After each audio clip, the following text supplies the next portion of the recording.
Mthunga la kunodaba olungihluphayo hayi plaza ngineme mina ngalodaba nakancane. Yabona nje into abalo umfana lo Sithembiswa kaKhoza hayi ngiphathi kahle mina. Kuba lo njito ekuthakade ubani kwethi kuthushaka. Kade lapha kwidakhweni. Ngiyabona nje. Kwenzeka ngalomfana yazi ngimbona kumavideo ngathi uyahlanya. Hayi bukuthuma wengane yakhe nje nathi nje so baba beyingane siphathekile nje kahle. Uthuma wengane. Ngiyayiva into trend mfowethu ukuthiwa obaba beyingane bazohlanya. Yazi into eshaya abantu mfowethu yinenye. Kunabantu abazohlanyiselwa nje into eyodwa ukuthi wahlukana nomuntu yabo. Kunabantu bayana enga la aliwa amadoda manje adiniwe le khona mfana wami. Yazi ke manje avutha serious into esifana abanenhliziyo ezimi na into ezokwenzeka abantu aba-understand enye into kodwa qala mfethu into yokuqalile uyazi ukuthi kwesinye isikhathi ubaba ingane yakhe ukushiswa yini uthakathwa abantu bakini nabantu bangakini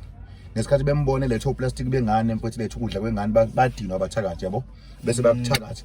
vele angasakwazi ukuqhubeka noma efuna ukuqhubeka vele kube khona isichitho yabo kuthakatha labantu ababona kufika no plastic bengane so into yokuqala but into enzima ke singabheki lo zinto uyabo ukuhlanyisa umuntu akuyonto okudlala mfowethu ngcono mfowethu uvula ungibulala uthi ungihlanyisa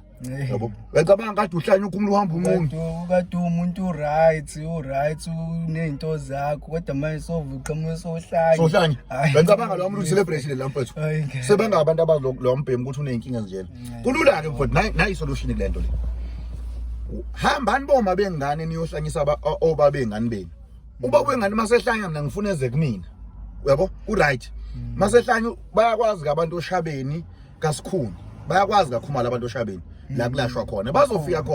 bazofika kuSikhuni mina ngizokwenzani ke mfowethu ngitshente ngizoyenza lula ngizofaka umuntu kuyandlu le encane kuqa sithandaza lo wami isigodlo sami bese siyakhuluma nabo Sikhuni sikhulume siphinde semuva mfowethu ngeke mina ngithi umuntu ohlanyisa umuntu akahlanye ngizonto eyodwa umuntu ohlanyisa umuntu ngizothi mina njengosikhuni akazilengise mfethu yabo afe ngoba umthakathi lo kahle kahle ukuhlanyisa umuntu uyathakathi yabo vele abathakathi laba mfethu bathakathi abafunza onina umuntu ohlanyisa umuntu ngizothi mina akafe mina lo mfethu ngenza kanje nginamalumba amaningi kakhulu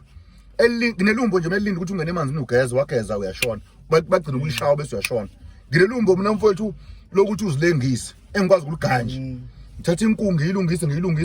bese ngiyilengisa inkungu mekiyalenga yaze yashona inkungu ngiyilumbile ngiyibize igama lakho nawe la ukhona uyafa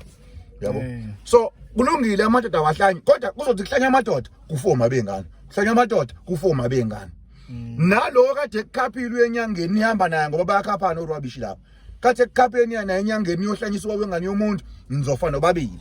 yabo mina nje mfowethu kuzoba khona imingcwabo eminingi ebengingaku-advise ukuthi oma bengane bajoyine imshwalense ngoba bazoshona nabo yabo kwahlanya ubaba wengane wena uyashona ingane isaliklini uyacabanga le ngane econfuse yini ubaba ohlanyayo ihle kwezinye ingane esikoleni bawakho uyahlanya uzondla kanjani ngoba phela uyahlanya lo baba wengane asayondla phela manje mesehlanya abafuni ukuthi kondliwe ingane bafuna ukuhlanyisa amadoda vele amadoda abane-enge ukuthi abashiye yabo zibuka ukuthi oqala indoda ayikushiyeleni wena kahle kahle ikhona into engahlalisa indoda kuwena inkinga abayifuni ukuyibona kubona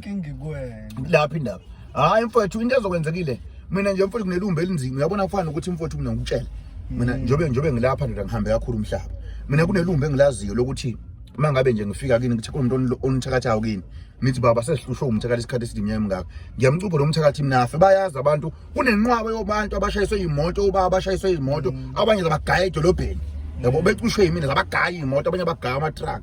yabo ngoba ngisuke ngicuphile ngithi la kwenzekeni yabona ke la yila ke manje ngizoshintsha khona ngingasacupha umuzi ngizobe sengicupha umuntu ukuthi njobe ehlanya lo muntu omhlanyisile ngithi akafa ashayiswe imoto